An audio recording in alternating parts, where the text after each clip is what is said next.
The sun dipped low over the Arizona desert, painting the red cliffs in shades of rust and fire. The dry wind whispered through the mesquite trees, carrying with it the scent of dust and sage. Somewhere beyond the horizon, a train whistle echoed faintly, fading into the open silence that ruled the land. It was the kind of place that made a person feel both small and eternal at the same time. In that lonely corner of the world, a woman stepped down from a wagon, her boots sinking into the dry earth.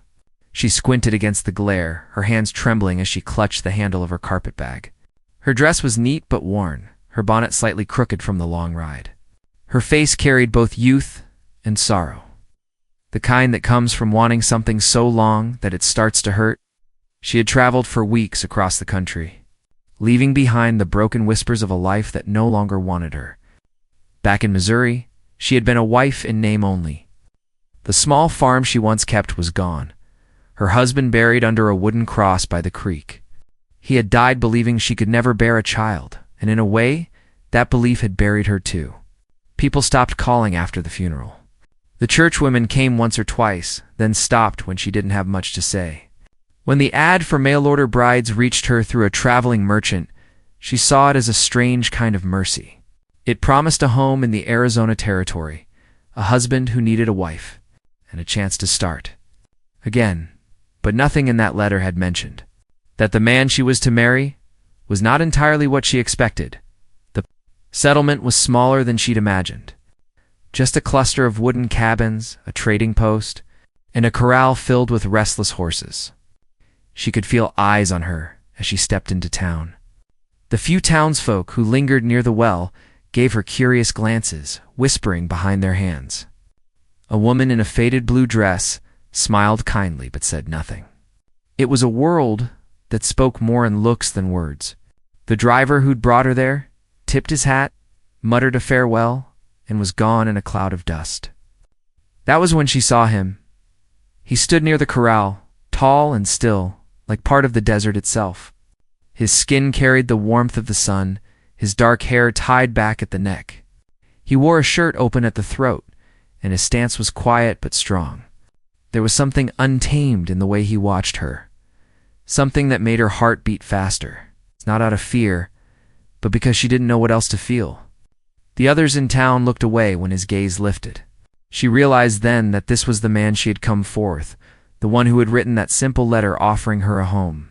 Only now, standing before him, she understood the rumors she had dismissed.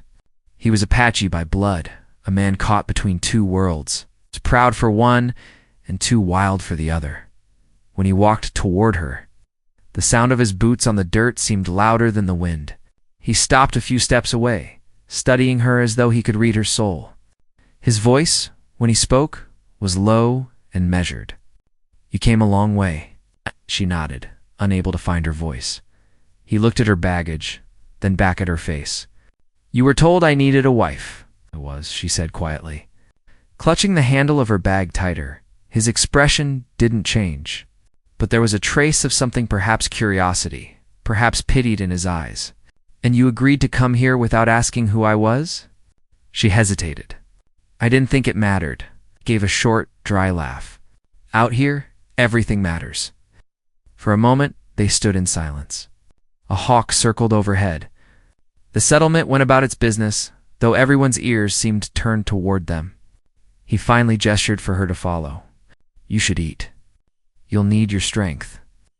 As they walked toward a small cabin at the edge of the settlement, she felt the stares of the townsfolk on her back. She couldn't tell if it was judgment or warning. The air inside the cabin was cool and dim, smelling faintly of cedar. It wasn't much a single room with a bed, a table, and a few handmade shelves.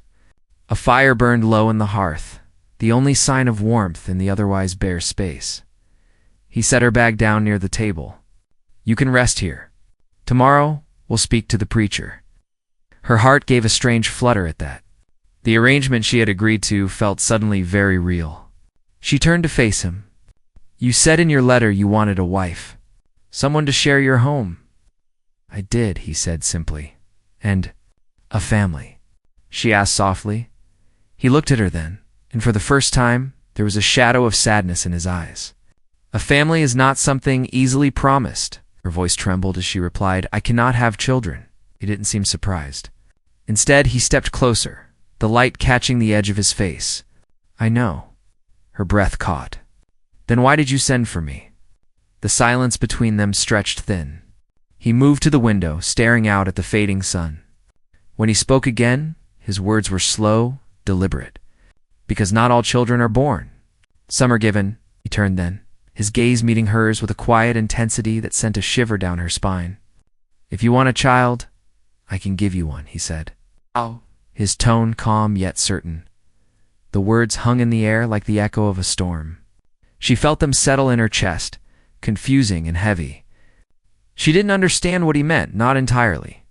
There was no hint of mockery in his face, no cruel play in his voice. It was as if he were offering her something sacred, something beyond the laws of ordinary men. She tried to speak, but couldn't. The fire cracked softly, breaking the stillness. Finally, she managed a whisper, "You speak in riddles." He tilted his head slightly, his eyes narrowing. "You came here looking for a new life. I can give you that, but it will not be the kind you expect." Something in his voice, steady and rooted, made her believe him, even though she didn't want to. Outside, the wind picked up, brushing against the cabin walls. The sky had turned violet, and a storm brewed far in the distance. She watched him as he poured water into a tin cup and handed it to her. His hand brushed hers, rough and warm. There was power in that small touch, quiet strength that both comforted and unsettled her. As night settled over the desert, she sat near the fire, her thoughts spinning. Who was this man who spoke like a prophet, who carried the calm of the earth itself? She had come here for safety, for the ordinary life she thought she'd lost. Yet now she found herself in the presence of something wild and unexplainable. He moved outside to tend to the horses, leaving her alone with her doubts. Through the window, she saw the outline of his figure beneath the moonlight, broad-shouldered and solitary. The storm on the horizon flashed with distant lightning, painting his silhouette against the night.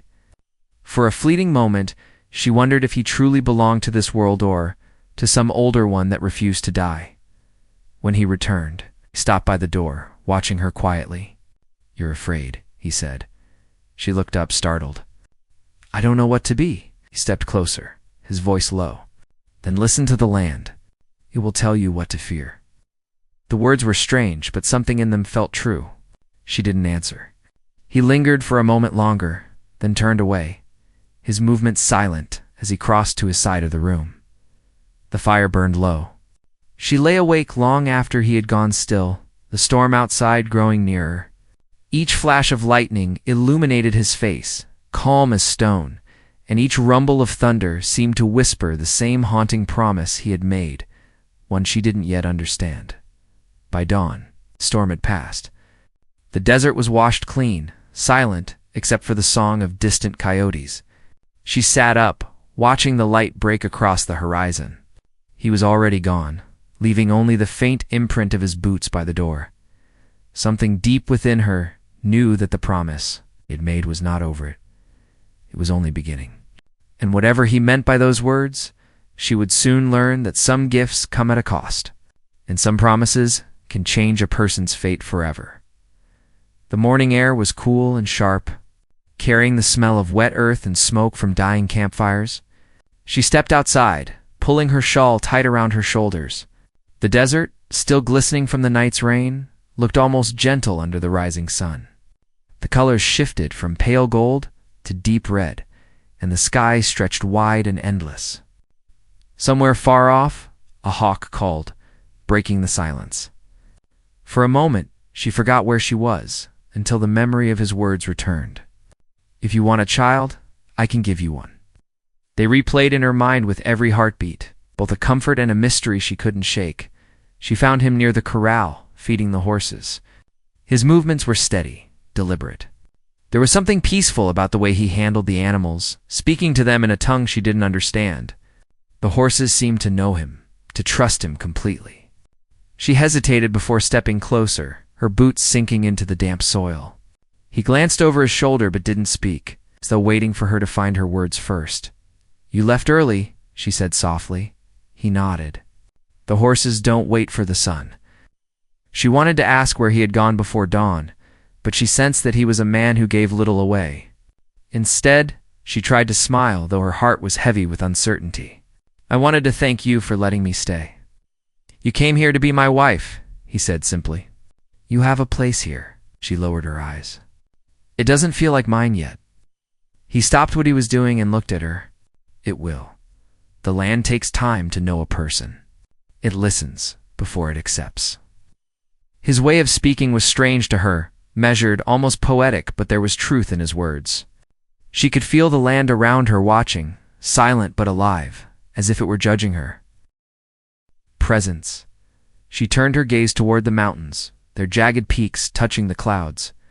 "I'm trying to understand this place," she said. He nodded. "Most who come here don't. They take what they want and call it theirs. The desert doesn't forget." Something about the way he said it made her shiver. She realized he wasn't just talking about the land. He was talking about people, about what had been taken from them long before she arrived. The air between them grew heavier. He turned back to his work, and she quietly returned to the cabin. The rest of the day moved slowly. She unpacked her things: a folded dress, a small Bible, a faded photograph of her husband Dan, placed them neatly on the shelf. The cabin felt bare, but she tried to make it feel like home. She swept the floor, mended a curtain, and boiled water for tea. The simple tasks kept her hands busy, even as her thoughts wandered back to the same question. What had he meant by giving her a child? By evening, he returned from tending the cattle. The smell of dust and leather followed him. He brought in a bundle of firewood and set it by the hearth. She offered him a cup of tea, and for the first time, he accepted. They sat in silence for a while, listening to the fire crackle. The room felt warmer with him in it, though his quietness carried a kind of weight that made her uneasy. "You said something last night," she began carefully, "about giving me a child?" Didn't look surprised. Instead, he leaned back slightly, his gaze fixed on the fire. What did you mean?" He took a long breath before answering. "The world thinks children come from blood alone. But that's not the only way they're made. Sometimes the land gives them. Sometimes the spirits do." She frowned slightly. "You speak of things I don't understand." "I know," he said, still calm. "But you will." She tried to meet his eyes. "Are you saying you believe in such things?" His expression didn't change. "Belief has nothing to do with it. It's what is." The fire popped, sending sparks into the air. She felt a chill despite the warmth. "I came here to build a life," she said quietly. "To have a home? But I can't build on things I don't understand." He turned to her then, his eyes dark and steady. "You don't have to understand yet. You only have to listen." His words frustrated her, but there was no anger in them, only certainty. He stood and moved toward the door, pausing before he left. "There's a place I'll take you tomorrow," he said. "You'll see what I mean." That night, she lay awake again. The wind had returned, whispering against the walls like a restless spirit. She thought of her old life in Missouri, the small garden, the sound of rain on the roof, her husband's tired smile. There had been peace there once, before sorrow took root.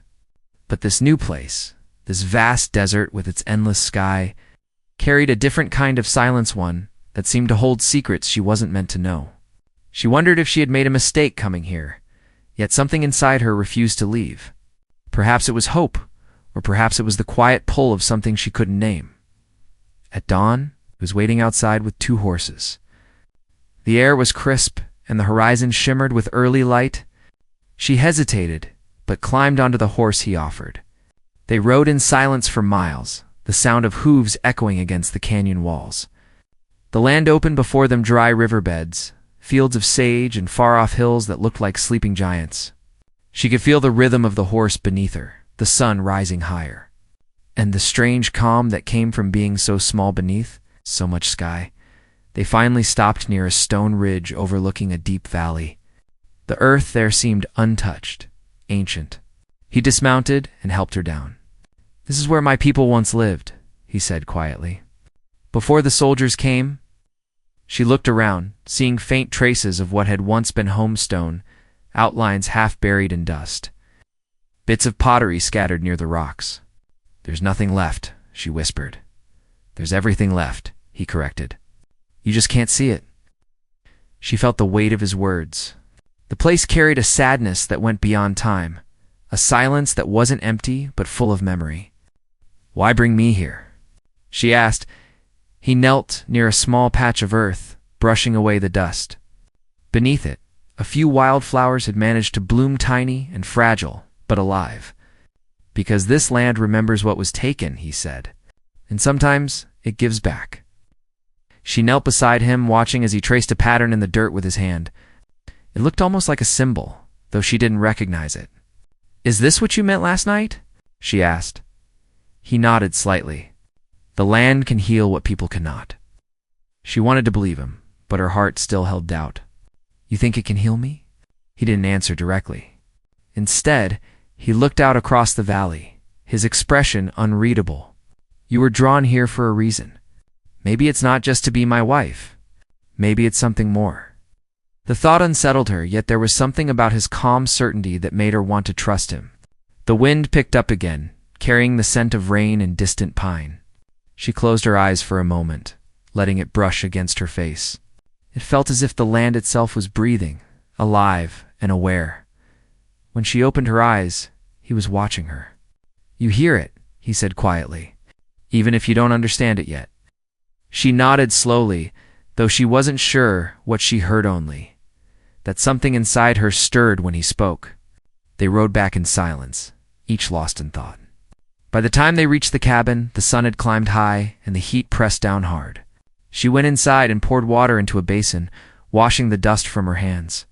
When she looked up, he was still outside, standing by the corral, staring at the horizon as though searching for something. Over the next few days, life settled into a strange rhythm. He worked the land with quiet discipline, mending fences, tending to the animals, and checking the wells.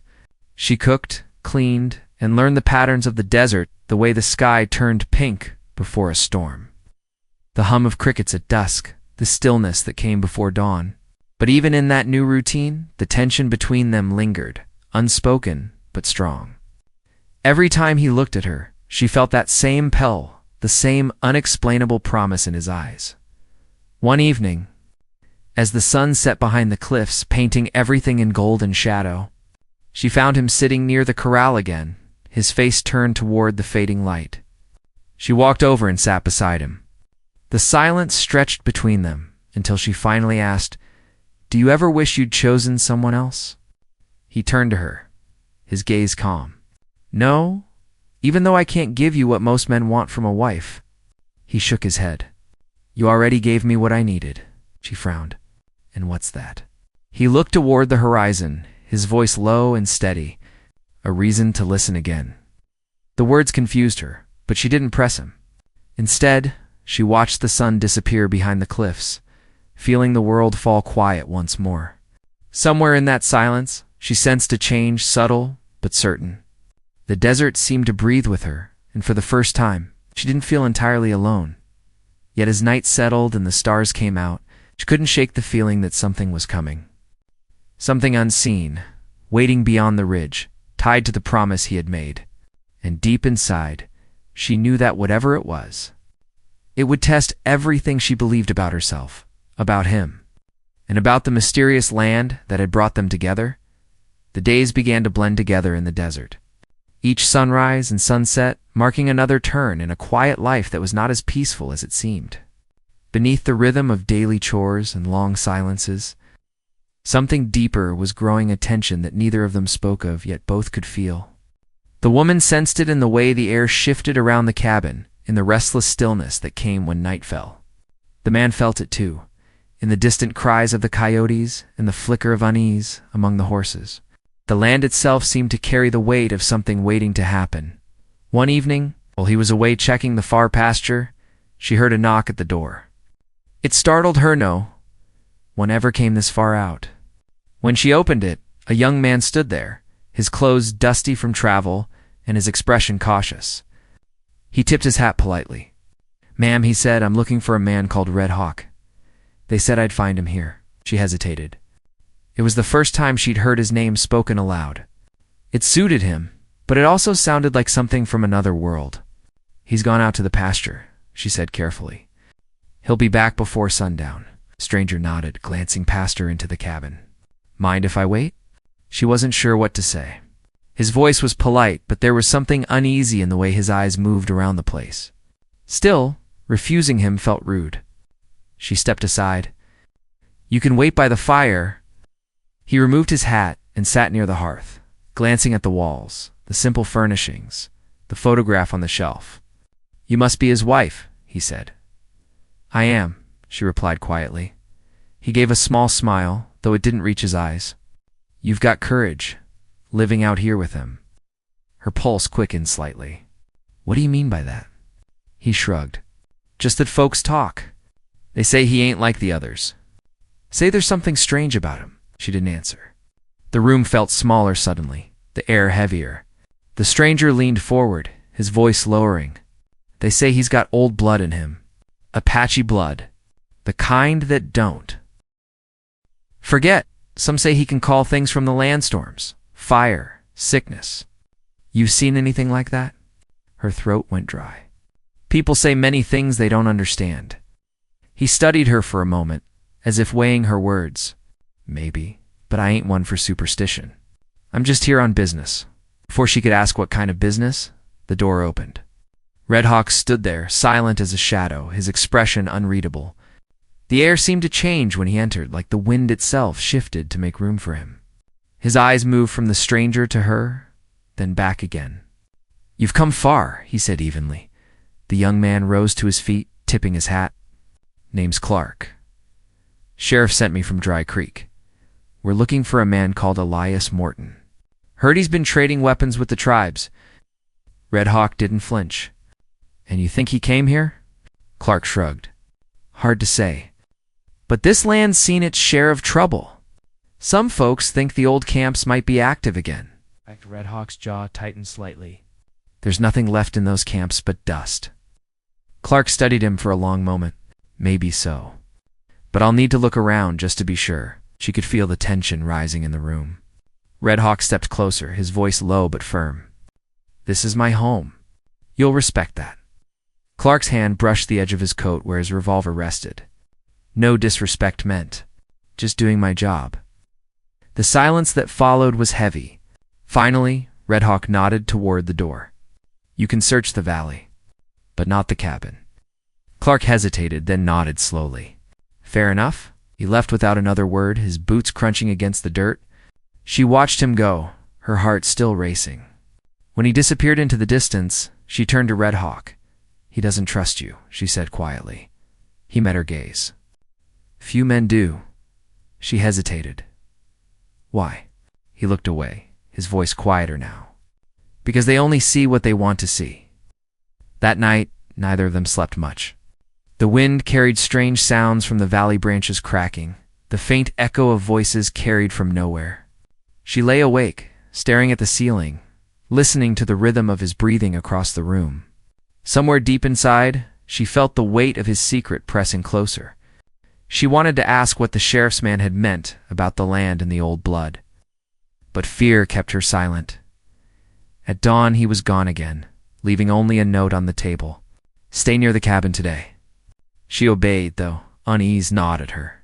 She spent the morning gathering kindling and tending the fire, but her thoughts wouldn't settle. Around noon, she saw a figure in the distance, Clark again, leading his horse along the ridge. He stopped when he saw her, raising a hand in greeting before riding closer. "Morning," he said as he dismounted.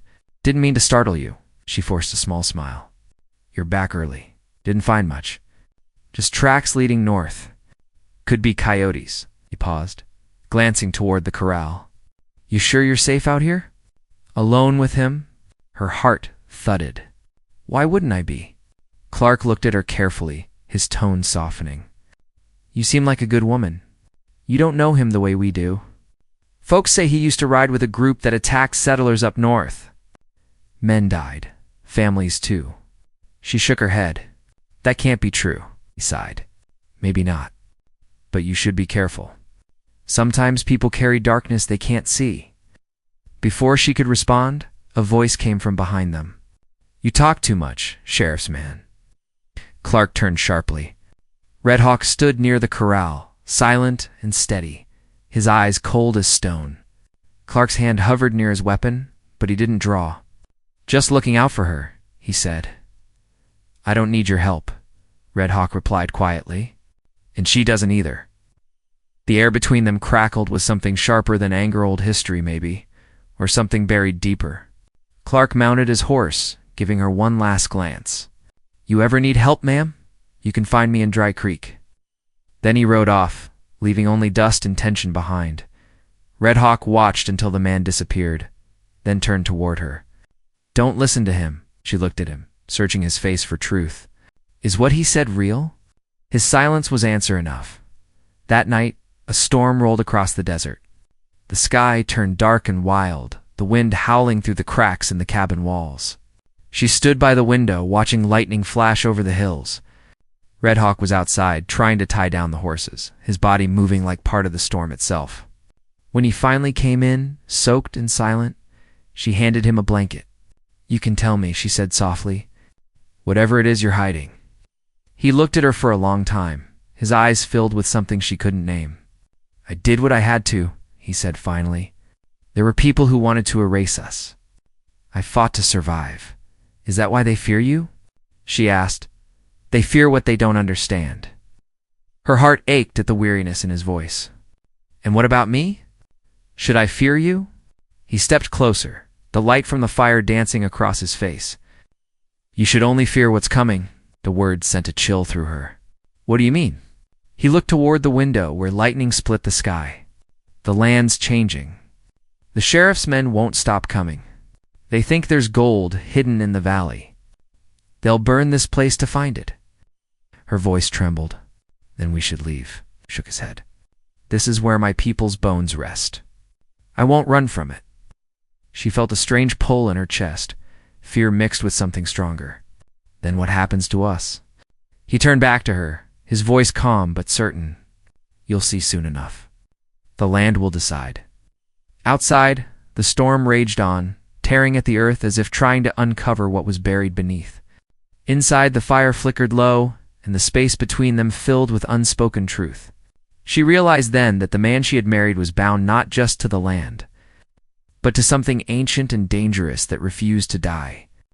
And as thunder shook the sky, she knew the peace they'd built was only a fragile pause before the storm that was still to come. The storm had passed, but the world it left behind felt changed. The air was thick and heavy, the ground soaked and trembling with a quiet unease. The morning light broke through the clouds in thin streaks, touching the red cliffs and the wide valley below. Everything looked washed clean, yet something darker stirred beneath that calm. She stood by the door of the cabin, watching Red Hawk as he rode toward the ridge, his silhouette sharp against the pale sky. He hadn't spoken much since the night before, but she could see the tension in his shoulders, the way his movements were quicker, more guarded. Whatever peace they had known was gone. She spent the morning in silence, mending a torn blanket and trying to steady her thoughts. The words he had spoken kept echoing in her mind, the land will decide. She wanted to believe he was just being poetic. It was only talk born from old stories. But deep inside, she knew he meant every word. Something about this place, this man, and the strange promise that still hung between them felt bound by forces she could neither explain nor escape. The unease grew worse when she noticed the horizon. A faint column of smoke rose in the distance, too thin to be from lightning, too steady to be natural. By noon, Aditok returned, his face shadowed by worry. He dismounted quickly, brushing the dust from his hands. They're coming, he said. Clark and his men. She froze. Why? They think the gold stories are true, he said. They think I'm hiding something out there in the old camp. He looked toward the mountains, his eyes narrowing. They'll search everything this time. Her heart pounded. You said there's nothing there? There isn't, he said quietly. Not what they're looking for. But they'll destroy what's left trying to find it. He began to gather supplies, a rifle, a rope, a few tools. She followed him anxiously. What will you do? He paused, looking at her with something between sadness and resolve. I'll stop them if I can. They don't understand this land. They'll dig where they shouldn't. They'll wake what should stay buried. Red Hawk, please, she said, her voice trembling. Let the law handle this, gave a faint, humorless smile. The law doesn't belong here. Out here, it's just men in the land, and the land has a long memory. He stepped outside before she could stop him. The sun had climbed high, but the air was strangely still. She watched him ride off toward the valley, her fear growing heavier with every second. The silence pressed against her ears until she could hardly stand it. She wanted to run after him, but she knew he wouldn't let her. Instead, she stayed by the window, eyes fixed on the ridge where he'd disappeared. Hours passed before she saw anything. Then, faintly at first, the glint of sunlight caught on something metal rifles. A small group of riders appeared in the distance, moving slowly across the valley.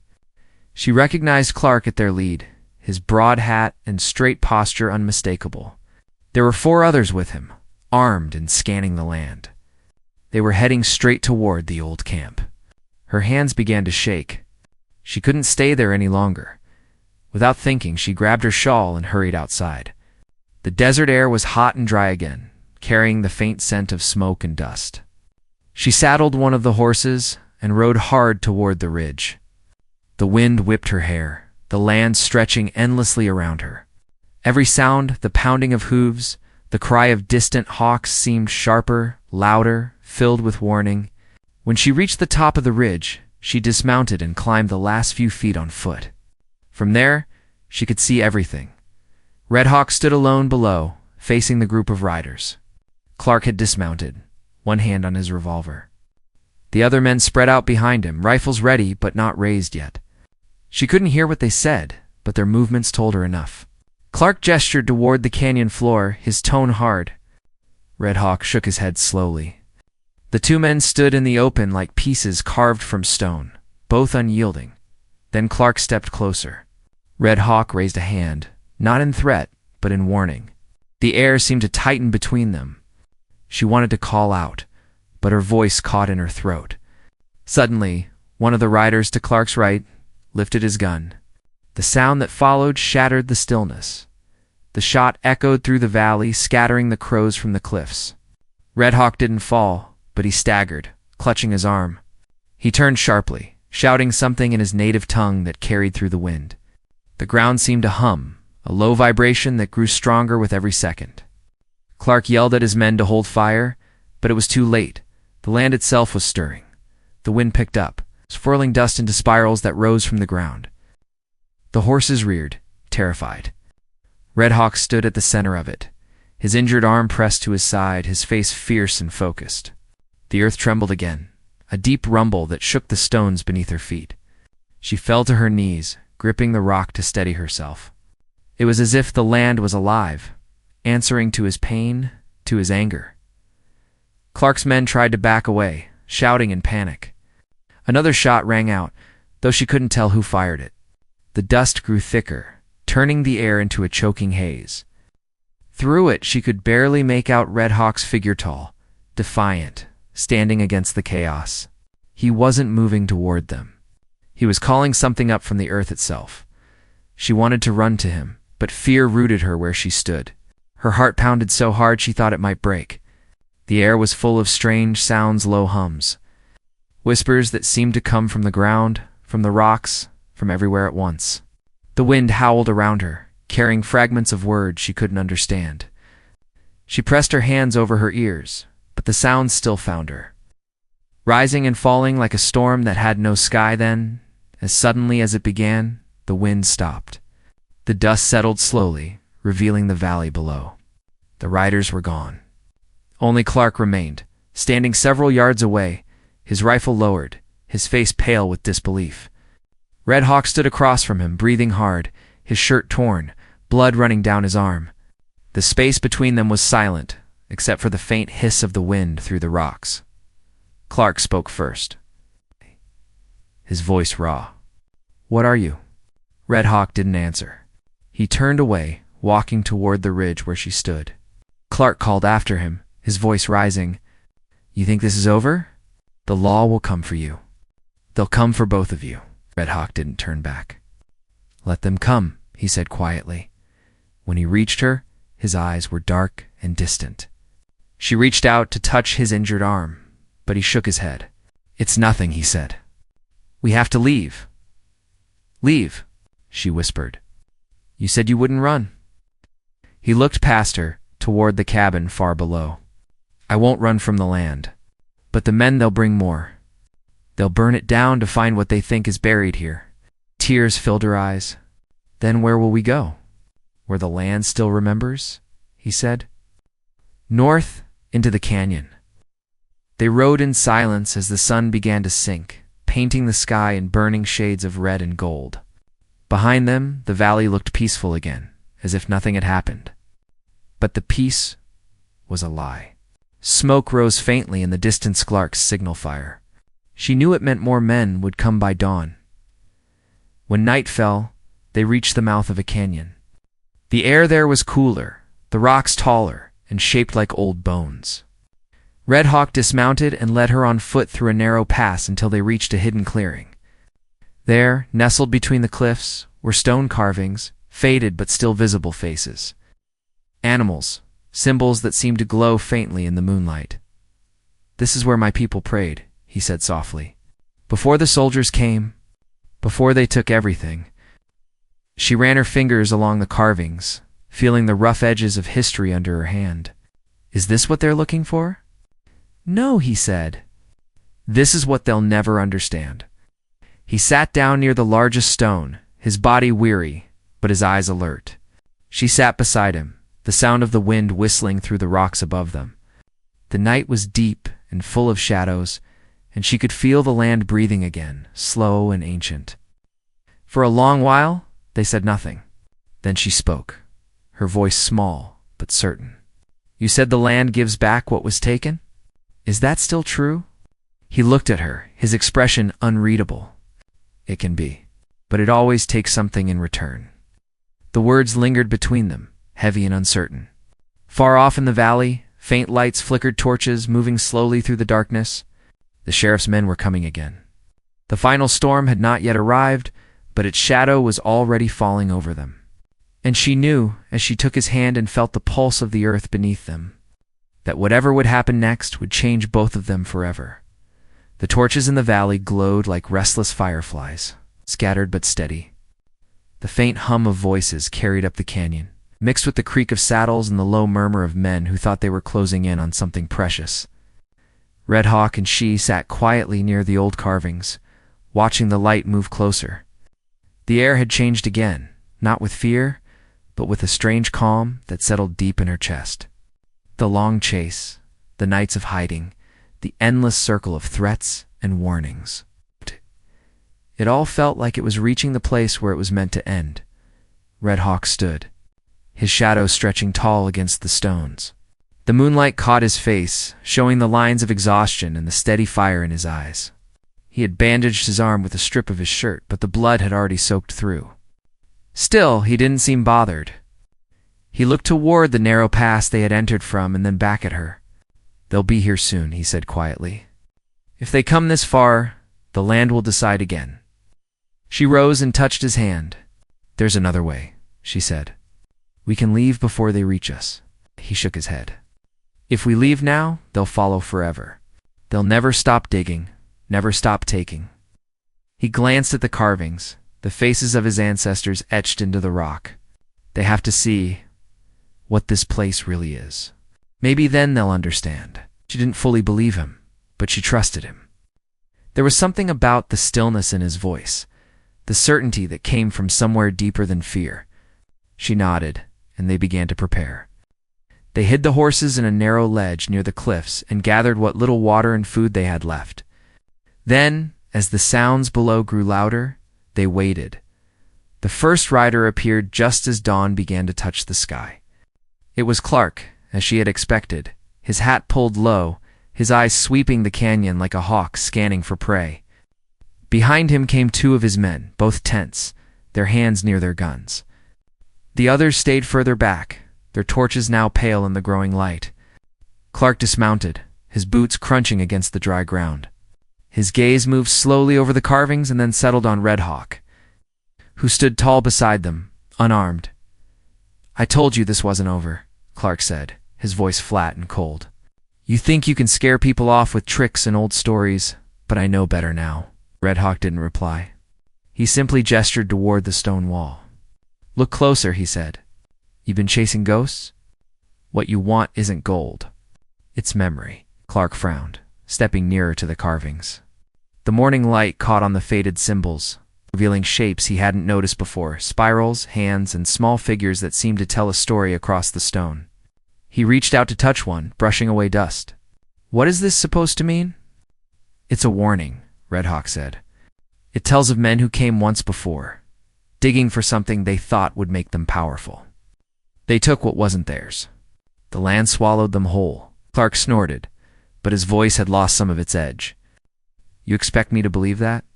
"I don't need you to believe it," Red Hawk said calmly. "The land remembers." Something in his tone made Clark hesitate. The wind had picked up again, carrying the soft whistle of air through the narrow rocks. The canyon walls seemed to hum faintly, like the deep echo of something buried far below. One of Clark's men shifted uneasily. "Maybe we should head back, boss," he muttered. "This place gives me the creeps." Clark ignored him, but his jaw tightened. "You can keep your stories," he said, "but I'm taking this land. It's government property now, and anything under it belongs to us." Red Hawk looked at him steadily. "Then take it," he said. "But when the earth moves, don't say you weren't warned." Before Clark could respond, the ground gave a soft shudder. The horses below began to whinny and pull at their reins. The sound echoed up through the canyon, growing louder until even Clark's men froze. The vibration wasn't violent like before. It was slower, deeper, as if the land was breathing. Dust trickled from the rocks, and one of the carvings cracked down the middle with a low, splitting sound. Clark stepped back quickly, eyes wide. "What's happening?" Red Hawk didn't move. "It's showing you," he said. "Everything taken comes back one way or another." The shaking stopped as suddenly as it began. The silence that followed was heavier than any noise. Clark looked around, his face pale. His men were whispering now, their fear raw and open. One of them turned to him. "Sir, we should go." "This ain't right." Clark swallowed, his pride faltering. He looked again at Red Hawk, then at the carvings, and finally at the faint plume of dust rising from a new crack near the canyon floor. His voice came out rough. "You'll regret this." Red Hawk shook his head. "No, but maybe you will." Clark hesitated for another heartbeat, then motioned to his men. "We're leaving," he said, and turned away. They rode out quickly, their shapes fading into the morning light until only the sound of hooves echoed faintly against the cliffs. When they were gone, Red Hawk let out a long breath and sank down beside the stone wall. His face was pale and sweat clung to his skin. She rushed to his side. "You're bleeding again," she said, trying to tighten the bandage on his arm. He smiled weakly. "It's all right. It's finished now." She shook her head. "They'll come back." "Maybe," he said. "But not soon. The land gave them a warning. Some men listen only when the earth itself speaks." They stayed there until the sun rose higher, flooding the canyon with warm light. The carvings glowed softly, their edges sharp again after years of fading. She looked at them with new understanding. They weren't just stories or warnings, they were memories, alive and breathing through time. The wind that moved through the canyon didn't feel heavy anymore. It felt like a sigh of relief. When they finally returned to the valley, the air felt lighter. The smoke from the fires had cleared, and the cabin still stood where they left it, quiet and waiting. Red Hawk's steps were slow but steady. She helped him inside, cleaned his wound properly, and made him rest. For the first time in days, he allowed himself to close his eyes. Outside, the land looked peaceful again. The gold rumor that had drawn men like Clark would fade soon, as it always did, replaced by new stories, new greed. But this place would remain. She walked to the edge of the ridge and looked out across the vast stretch of land, its colors shifting gently under the sun. She thought of everything they had endured: the storm, the fear, the fight between belief and doubt, how in the end, it wasn't gold or vengeance that mattered. It was understanding. That evening, when Red Hawk woke, they sat together by the fire. The quiet between them was easy now, filled with something like gratitude. He told her stories of his ancestors, of the way they had lived with the rhythm of the land instead of against it. She listened, realizing that what she had once seen as superstition was really a kind of truth, one that didn't need proof. Only respect. As the stars appeared one by one, she felt a calm she hadn't known before. The world was still uncertain, still fragile, but somehow it felt more alive. The mountains loomed in the distance, dark and timeless, and the wind carried the faint scent of sage and rain. She looked at Red Hawk, who was staring into the fire with quiet eyes. "Do you think they'll understand one day?" she asked. He smiled softly. "Maybe not all, but some will. That's enough," she nodded, watching the flames flicker and dance. The land outside stretched endlessly, carrying with it the weight of the past and the promise of what might come. And in that moment, she understood what he had meant all along, that the land wasn't something to own or conquer. It was something to live with, something that remembered every story ever told upon it. When the fire burned low, they stayed there in the soft glow, eternal silence. The night felt like a promise kept, a quiet ending born from struggle and understanding. The wind moved gently through the open door, whispering across the floorboards as if to say the land was at peace again. And for the first time in a long time, so were they.